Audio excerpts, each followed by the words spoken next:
I know it's still early in the season, but the Rookie of the Year race between two 7-foot unicorns is shaping up to be one for the ages. Wembanyama had his first signature game against the Suns back on November 2nd, so it was only a matter of time before Chet Holmgren made a statement of his own.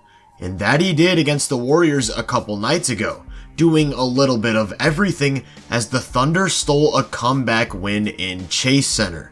The focal point of OKC's offense in this one was using Chet as a screener, and I think these plays do a great job of capturing his versatility as a scorer, because he has the size, athleticism, and touch to finish in a variety of ways or get above the rim as a lob threat. But he's also a threat to pop out to the three-point line, and considering he's shooting 46% from deep on the season, I'd say these are some pretty good shots. Because he's such a good shooter, when he's screening, there's a unique type of floor spacing. Saric is forced to hug him at the top of the key, so when Shea bursts downhill on a drive, now it's a lot harder to rotate down and protect the rim. Another thing you'll see with Chet in these spots is that he's great at reading coverages and knows how to slip the screen with perfect timing, which usually puts him in a great spot to catch the ball and collapse the defense. He'll also slip the screen like this to force a switch. Notice how he seals off Chris Paul while rolling, and that again gets him the ball in a spot that forces Golden State to foul. Here's another example, forcing that switch with the much smaller CP3, but this time he doesn't get the ball right away, so he instead posts up on the opposite block for an isolation, and that's just way too easy. Because of Chet's skinnier frame and ability on the perimeter, it's easy to forget that he still does a lot of things on the court that you'd expect in a traditional big man, like spacing the floor vertically in the dunker spot and finishing a lob with ease. Here's another one, except this time instead of a lob, Shea's gonna take a jumper, only for the rookie to snag a second chance with that outstretched arm and lay it right back up for two. What makes Chet such a unique talent though is that he also has these skills that replicate a strong wing scorer. Here he first looks to drive but gets cut off, so he falls back on a little half spin to set up a turnaround jumper. Nothing but net.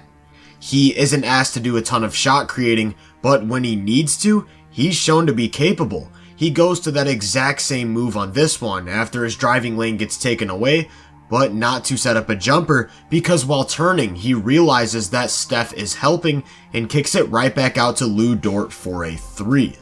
Of course, because of the outside shooting, he can operate away from the ball out on the perimeter as well, but it's not just the 3 you have to worry about because he's also agile enough to cut into the lane and finish plays at the rim. That versatility helped him serve as a lethal weapon when the Warriors decided to go to a zone defense late in the second.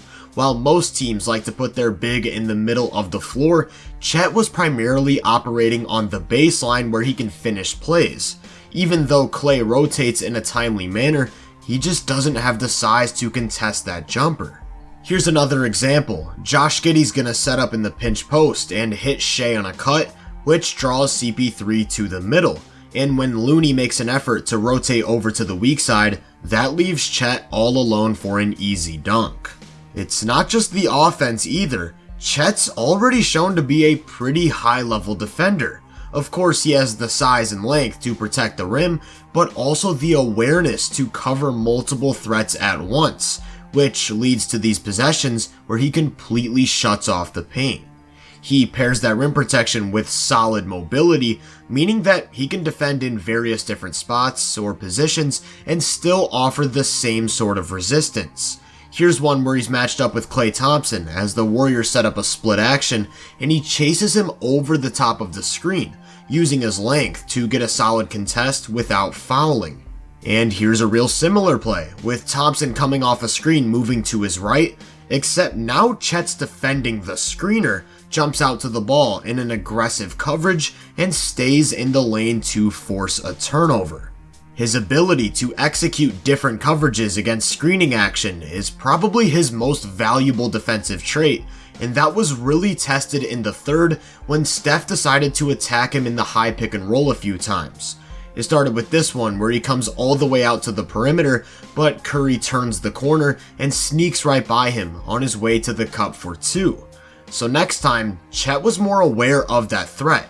Watch how he moves back and forth as he shadows the ball, and when Curry again starts his drive, now Chet's with him every step of the way and sends away his layup.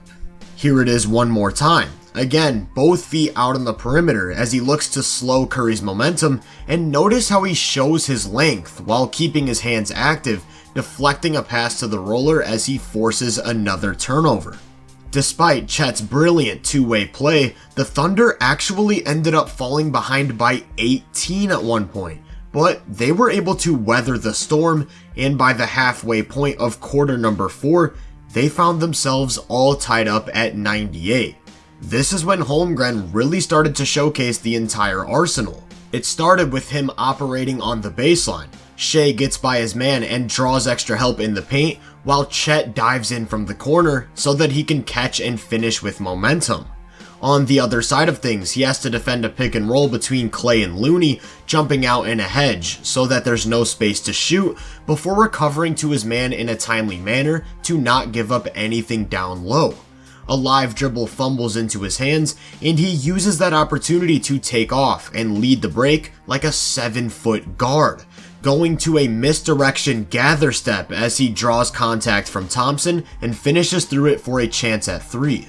Later on in the quarter, Golden State again decided to throw out their zone, and just like last time, Chet's just gonna patiently wait for the ball to find him on the baseline, rising up for a mid-range jumper.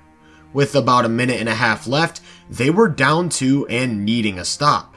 Steph gets by his man in space, with a runway leading right to the basket, and Chet rotates down from the weak side wing, making his presence known as he alters that attempt at the rim.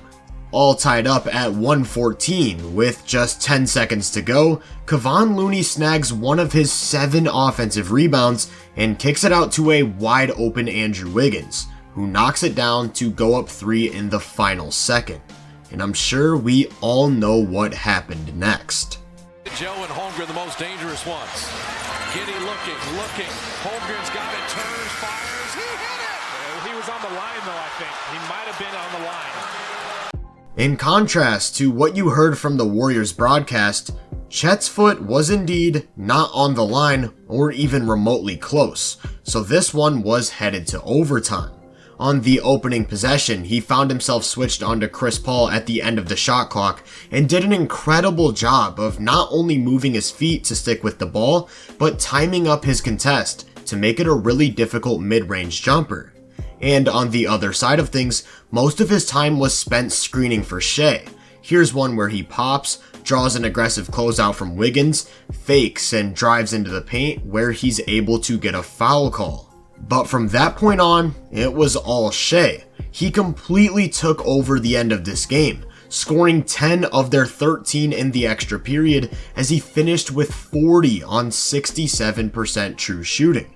As for Chet, he had himself a game, marking the first 30 points of his career as he poured in 36 of his own, along with 10 rebounds, 5 assists, 2 steals, and 2 blocks. A truly complete performance. He'd then go on to follow this one up with a game against the Blazers where he scored 16 without missing a single shot in just 20 minutes of play as they won by almost 50. The Thunder are now 10-4 as they sit second in the Western Conference. And as a rookie, Chet Holmgren has firmly established himself as a capable defensive anchor, a number 2 or number 3 scorer, and centerpiece of a high-level playoff team. If you enjoyed this breakdown, make sure to drop a like, subscribe, and turn my post notifications on to be first on more content. If you're interested in my more in-depth research, make sure to check out my website and social media profiles. You can find those links in the description. Feel free to let me know down in the comments what you think of Chet. As always, I hope you all have a great day, and I'll catch you guys in the next one.